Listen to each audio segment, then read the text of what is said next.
Hey, what's up? Let's talk about Captain America issue number 1. Warning, there will be spoilers.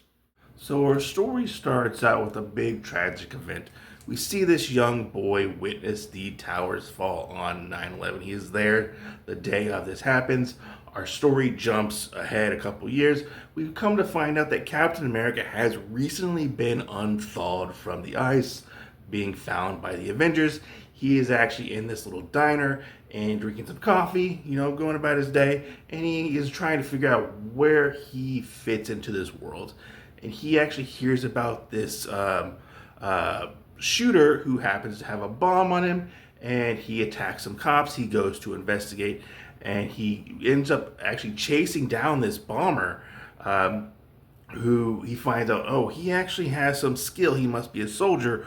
When they get to the UN building, which this guy is going to, he actually ends up talking him down from actually blowing up this building, going through with his plans. So while this is all going on with the bomber, Iron Man actually shows up and defuses the bomb and offers to have Cap join the Avengers because he keeps refusing to join the Avengers. Cap's like, no, I have my own team, which we end up going to that, where we find out that Cap goes to the Pentagon to meet up with General Ross. They don't believe that he actually is who he says he is, so they put him through the test. They find out that he is actually Captain America, and Ross asks Cap, hey, why do you want to come back here? You're like old and whatever, why do you want to be here? And he's like, look, my parents are dead, Bucky's dead, all I know is the military. All I know how to do is serve the military, and that's what I want to do. And he's like, maybe I have a job for you, Cap. Let's get into this. So while this is going on with Steve, we flash over to our other character, David Colton. Is the young boy you saw at the very beginning of this issue.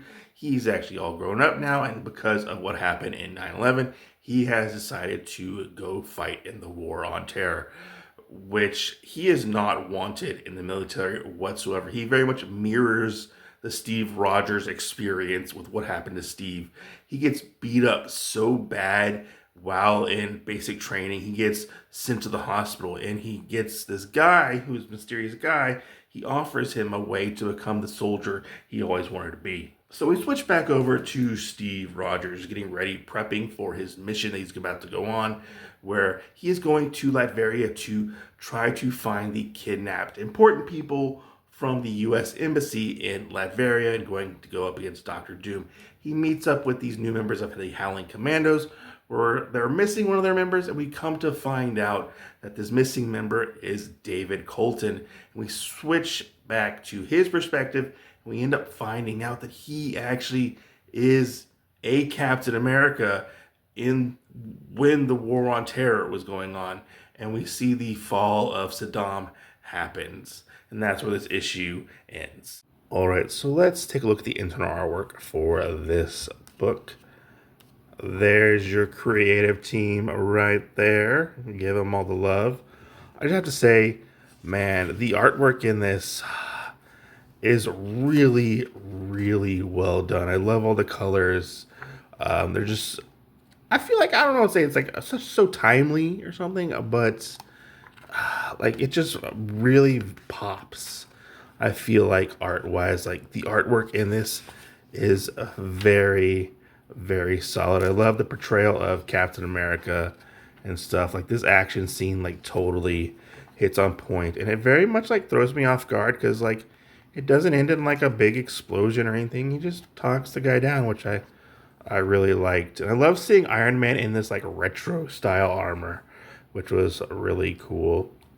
But man, we get some beautiful artwork in here. Like, I don't know who this artist is particularly, but I really, really do like their stuff and how they distinguished like difference between like Captain America and like this new Captain America. They even actually do redesign Captain America's suit in here when we get to it, because he actually doesn't want, I think it was he doesn't want his suit to be a symbol, or he doesn't want to be a symbol, if I remember correctly.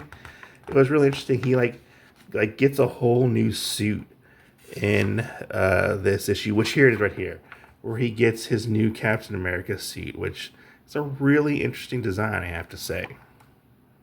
Oh boy, there was definitely a lot to this issue.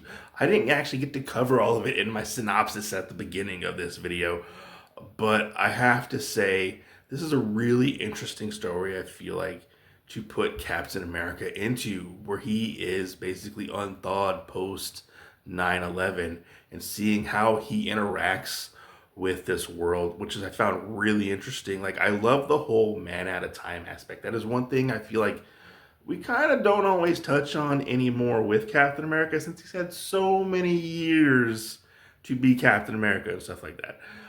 I liked it. I liked it a lot. I liked the whole thing when he was dealing with the other soldier who was trying to blow up the UN. I thought that was really interesting. I liked the stuff where he was trying to figure out, does he actually change who he is personality wise and live up to this legend that people think he is going to be, or think he is supposed to be, which I found really interesting. And how, which I didn't touch on, he interacts with Reed Richards from the Fantastic Four to get information on Doom and to figure out what makes Doom tick, really. I thought was really fun. And seeing how he doesn't join the Avengers was really cool. Where I feel like this book kind of falters, which is just me personally as a reader. I get it. Marvel has a sliding timeline and they can slide events around and like retcon stuff, which retcons are good sometimes. But did we just new 52 Captain America like we knew 52 Batman and like shrunk all of his history down into like a couple years? I don't know. I was kind of confused in that aspect, in that part, which was probably the only complaint I really had about this book, to be honest. I thought the story flowed well, like really good. That was my only complaint. It was like, do we just disregard everything that's happened before, you know? But I don't know. I don't know if this is technically canon or not. I would love to know, hear your thoughts down below and comment down below. And I thought it was really interesting to see the character of David, and he have that mirrored version of Captain America, and how he is going to be affected by seeing Steve Rogers and stuff, and will he be affected by, you know, his time in this new war that is very different from, you know, the time Captain America has spent in World War II, and how will they get along or will they clash? Because, you know, he is very much a mirrored version of Captain America in a sense, and I find that to be one of the most fascinating things in this issue, and I really want to see where they're going to take that story. That is for sure. But I would love to hear your thoughts down below. I'm going to talk to you, Mike, and I'll catch you guys on the next video. Make sure to like, subscribe, and comment down below for more videos.